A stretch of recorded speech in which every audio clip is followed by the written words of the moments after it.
नमस्कार, मैं कमलेश कबीर आपका एक बार फिर स्वागत करता हूं इस नए एपिसोड में। आज के इस एपिसोड में हम बात करने वाले हैं भारतीय जनता पार्टी के दो बड़े नेताओं की। एक प्रधानमंत्री नरेंद्र मोदी की और दूसरी उत्तर प्रदेश के मुख्यमंत्री योगी आदित्यनाथ की। और ये हम बात कर रहे हैं कल संसद में जो हुआ, जो घटना घटी उसको जोड़कर, और दूसरा उत्तर प्रदेश में इस वक्त जो चीजें चल रही है, चाहे वो उत्तर प्रदेश की असेंबली में, क्योंकि असेंबली वैसे जो है वो शीतकालीन सत्र खत्म हो चुका है कल, और फिर उसके बाद में संभल में जो चल रहा है, उन दोनों को जो है वो हम बात करेंगे। कल संसद में जो घटना घटी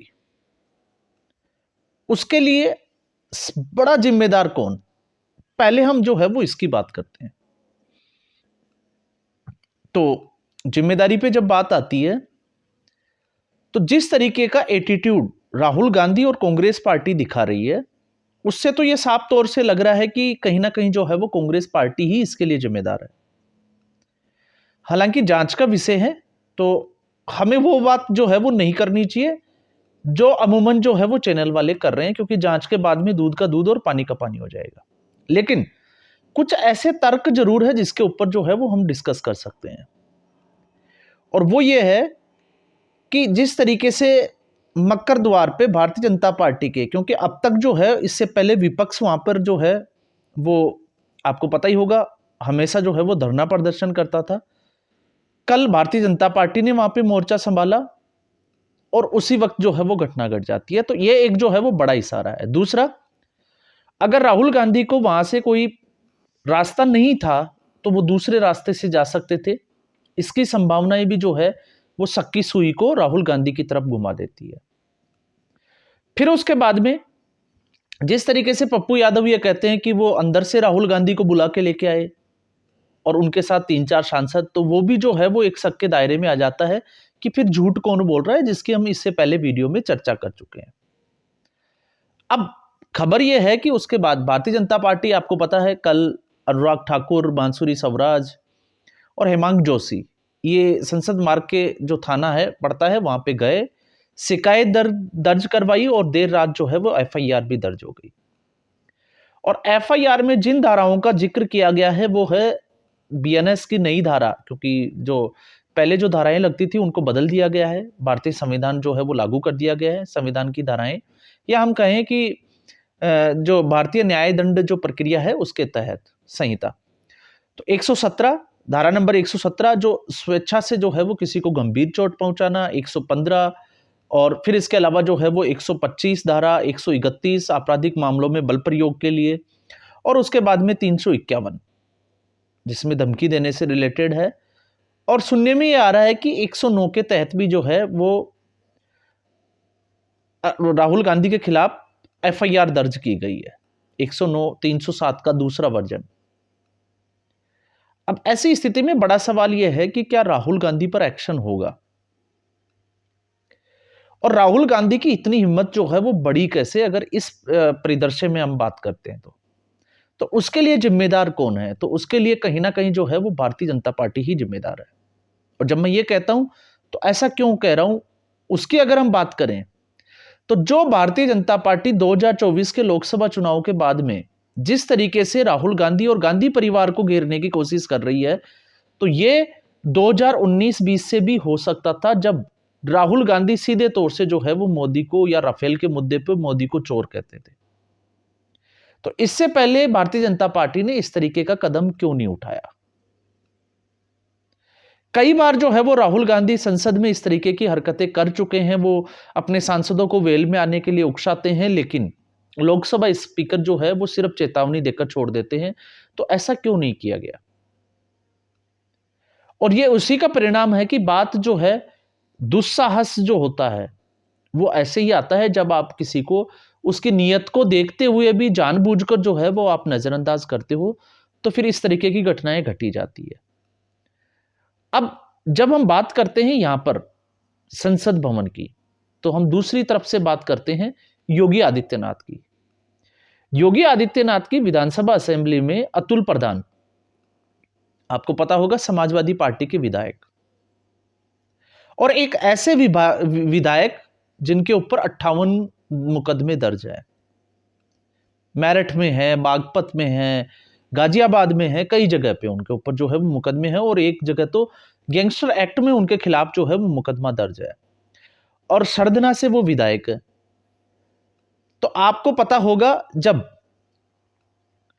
बजट के रूप में जब वित्त मंत्री उत्तर प्रदेश के खन्ना जो है, जब वो खड़े होते हैं और उसके बाद में यही जो सांसद है अतुल प्रधान, वो बार बार उनको डिस्टर्ब करते हैं, और जब वो ये नारा लगाते हैं कि गली गली में शोर है, और आप समझ गए होंगे आगे जो है वो चोर है का जो नारा, इसको लेकर जो है, जो वित्त मंत्री जो थे खन्ना, उन्होंने आपत्ति दर्ज कराई अध्यक्ष को विधानसभा की, और विधानसभा अध्यक्ष ने, आपको वो वीडियो फुटेज आपने देख लिए होंगे जिसमें वो सीधे तौर से ये कहते हैं कि इसको उठाकर, अतुल प्रधान को उठाकर बाहर फेंको। और विधानसभा स्पीकर कौन है? सतीश महाना।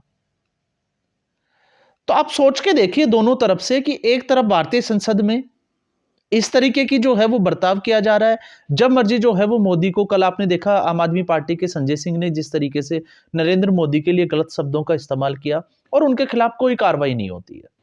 और दूसरी तरफ आप योगी आदित्यनाथ को देखिए, योगी आदित्यनाथ ने सीधे तौर से विधानसभा के असेंबली में जब उनका अध्यक्ष ये कह देता है कि अतुल प्रधान को बाहर उठाकर फेंको, तो ये जो है वो स्पीकर में इतनी हिम्मत कहां से आती है? तो ये हिम्मत आती है सरकार के रवैये से, क्योंकि उनको पता है कि योगी आदित्यनाथ पीछे खड़े हैं। आपने देखा जिस तरीके से शेखर यादव ने वीएचपी के एक कार्यक्रम में अपने जो विचार व्यक्त किए, और उसके बाद में जो लेफ्ट लिबरल जो मीडिया है, वकील है, जज वगैरह जो है वो उनके पीछे पड़ गए कि वो जो है वो जज होते हुए इस तरीके की बात क्यों कर सकते हैं। तो उस व्यक्ति का स्टैंड लिया योगी आदित्यनाथ ने। यह होती है किसी भी सरकार की नीयत। आप देखिए, और किसी ने कोई जो है वो उनके पक्ष में खड़े नहीं हुए, लेकिन योगी आदित्यनाथ जो है वो उनके पक्ष में खड़े हुए कि उसने क्या गलत बोल दिया, सनातन की बात करना गलत कैसे हो गई। और जब योगी आदित्यनाथ विधानसभा के पटल पे ये कह सकते हैं कि जय श्री राम के नारे से जो है वो आपको क्या प्रॉब्लम हो सकती है, अगर जय श्री राम के नारे से प्रॉब्लम हो सकती है तो अल्लाहू अकबर से क्यों नहीं हो सकती। तो इस तरीके से जो बात कर सकता है वो सिर्फ और सिर्फ जो है वो योगी आदित्यनाथ ही कर सकता है। और 2017 से पहले योगी आदित्यनाथ को कितने लोग इस देश में जो है वो इस तरीके से जानते थे? बिल्कुल नहीं। और आपने देखा जिस तरीके से, अब यहां पे जो है इसका क्रेडिट वैसे प्रधानमंत्री नरेंद्र मोदी को ही जाना चाहिए, जब हम कटघरे में खड़ा भी करते हैं तो एक तरफ ये भी सच्चाई है कि ऐसे नेताओं को, चाहे हेमंता बिस्वा शर्मा हो, भजन लाल हो, मोहन यादव हो, और योगी आदित्यनाथ तो 2017 में जो है वो विदेश जाने के लिए ट्रिप पे तैयार ही थे, लेकिन नरेंद्र मोदी ने उनको रोका और मुख्यमंत्री पद की जो है वो शपथ दिला दी। तो उससे पहले तो कोई नहीं जानता था। और उसके बाद में आप देखिए हर स्टेट में जो है वो चुनाव लड़ा जाता है मोदी के चेहरे पे, और उत्तर प्रदेश एक अकेला ऐसा राज्य है जिसमें योगी आदित्यनाथ जो है उनके चेहरे पे चुनाव लड़ा जाता है। तो ये सारी चीजें जो है वो नियत से आती है। और फिर उसी कड़ी में जब हम दूसरी बात की बात करते हैं तो आपने देखा जिस तरीके से एक तरफ संवैधानिक रूप से सुप्रीम कोर्ट ये कहता है कि आप किसी के ऊपर बुलडोजर एक्शन नहीं ले सकते, योगी आदित्यनाथ को रोकने की पूरी कोशिश की, चाहे वो विपक्ष हो चाहे संवैधानिक संस्थाएं हो। क्या रोक पाई? नहीं। क्यों नहीं रोक पाई? क्योंकि उनकी नीयत जो है वो उसी तरीके से काम करती है। और आपने देखा उसमें जिस तरीके से संभल में, आज हम बात करते हैं प्लेसेस ऑफ वर्शिप एक्ट, तो प्लेसेस ऑफ वर्शिप एक्ट 1991 में आया, और उसमें जो है वो प्रावधान यह था कि 1947 की यथास्थिति को रखा जाए। तो 1947 की यथास्थिति को रखा जाए, तो उसके बाद जितने मंदिरों के ऊपर कब्जा हुआ, जिन मंदिरों को तोड़ा गया, तो वो मंदिर होंगे या मस्जिद होंगे, आप सोच के देखिए। जब मैं ये कहता हूं कि संभल में जो अभी मंदिर मिला, जिसको 1978 में संभल में जो दंगा हुआ, 184 के आसपास जो लोगों को है वो मार दिया गया, जिंदा जला दिया गया, और उसके बाद में इस मंदिर को जो है वो बंद कर दिया गया। तो 1978 तक तो वहां पूजा होती थी, तो वो उस प्लेसेस ऑफ वर्शिप एक्ट के दायरे में कैसे आया? क्योंकि वो तो 1947 की बात करता है। और फिर ऐसी स्थिति में जब हम ये कहते हैं कि प्लेसेस ऑफ वर्शिप एक्ट, तो उस प्लेसेस ऑफ वर्शिप एक्ट के तहत कैसे काम किया जाता है, ये हमें जो है वो योगी आदित्यनाथ से सीखना चाहिए, देश के दूसरे मुख्यमंत्रियों को भी। जिस तरीके से आपने देखा, एक के बाद एक मंदिर मिल रहा है। मस्जिद में सर्वे हुआ, सर्वे की जो टीम थी पुलिस के ऊपर जो है वो 25 नवंबर की जो घटना हुई, उस घटना में पथराव किया गया। और उस घटना में आप देखिए कि एफआईआर किसके खिलाफ हुई है, ये बड़ा इंपॉर्टेंट हो जाता है। तो एफआईआर जो है वो किसके अगेंस्ट हुई है, समाजवादी पार्टी के सांसद। क्या आप सोच सकते हो कि किसी सांसद के खिलाफ जो है वो इस तरीके में जो है वो एफआईआर दर्ज हो जाए। और दूसरे जो है वो वहां के विधायक, उनके बेटे, इन दोनों के खिलाफ जो है वो एफआईआर हो जाती है। दंगे भड़काने के लिए 4 लोगों की हत्या का आरोपी जो है वो इनको बना दिया जाता है। और स्थिति यह है कि आज वो सांसद जो है वो भागता फिर रहा है, और एक मामले में नहीं, इलाहाबाद हाईकोर्ट के चक्कर काट रहा है कि उसको जमानत मिल जाए दंगों के मामले में। और जब दंगों के मामले में जो है, जब सुप्रीम कोर्ट ने यह कह दिया कि अब जो है वो सर्वे नहीं हो सकता, आप एक्शन नहीं ले सकते, तो उसके बाद में दूसरा जो है वो बिजली चोरी। जिस तरीके से मस्जिद में जो है, मस्जिद के ट्रांसमीटर से आसपास के घरों को जो है वो बिजली दी जा रही थी, चोरी की जा रही थी, और उसमें शामिल है सांसद का घर, जिसमें 2 किलोवाट का जो है वो कनेक्शन है। 2 कनेक्शन है, एक जो जियाउर रहमान जो बर्क है, उनके दादाजी शफीकुर रहमान जो सांसद रह चुके थे, उनके नाम से 2 किलोवाट का, और एक जो अभी सांसद है, माननीय सांसद जियाउर रहमान, उनके नाम से। और जब वहां पे लोड चेक किया तो लोड आ रहा है 16 किलोवाट का। तो फिर बाकी की जो बिजली है उसको, और दोनों मीटरों में जो है वो टेम्परिंग के सबूत भी मिल गए। तो ऐसी स्थिति में आप सोच के देखिए कि एक सांसद को ही जो है वो 1,91,00,000 रुपए का जो है वो जुर्माना लगा दिया गया। आज तक कभी आपने किसी सरकार में सुना हो? किसी ने नहीं सुना। और आज जब फादर ये कहते हैं, उनके अब्बू जान ये कहते हैं कि उनकी सरकार आने दो, इस तरीके की धमकी लगाते हैं अफसरों को कि वो देख लेंगे, तो क्या योगी आदित्यनाथ डर गया? तो अफसरों में इतनी जान कहां से आ जाती है? तो वो भी आती है सरकार की नीयत से, क्योंकि उनको पता है जब वो पीछे देख मुड़ के देखेंगे तो योगी आदित्यनाथ को खड़ा पाएंगे।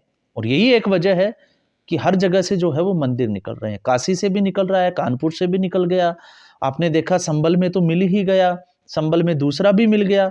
इसके अलावा जो कुएं हैं उनकी खुदाई चल रही है। मस्जिद की जो है वो बिजली 2 दिन के अंदर कट गई है, और 2 दिन के अंदर अंदर जो है वो मंदिर में बिजली पहुंच भी गई है, और पूजा अर्चना भी चल रही है।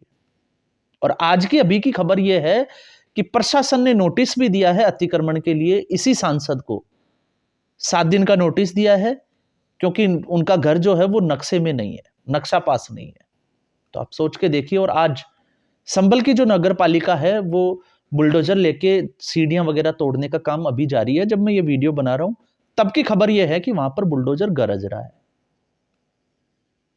तो यहां पर आप देखिए, क्योंकि जहां पर नरेंद्र मोदी और हम योगी आदित्यनाथ की तुलना करते हैं, तो आपको यह भी पता होना चाहिए कि योगी आदित्यनाथ, जिस जियाउर रहमान बर्क की हम बात कर रहे हैं, ये उस दिन मस्जिद में गए थे, इनको किसी ने बुलाया नहीं था, कोई कोर्ट का ऑर्डर नहीं था, ये गए थे। और इनके अलावा जो है वो दूसरे एक विधायक जो है इकबाल महमूद, जिनके बेटे के खिलाफ, जो बेटा है सोहेल महमूद, उनके खिलाफ जो है, सोहेल इकबाल के खिलाफ जो एफआईआर कटी है, ये दोनों विधायक वहां मौजूद थे। इन्होंने ही जो है वो इस तरीके की, या हम कहें कि इस हिंसा को भड़काने की कोशिश की थी भीड़ को।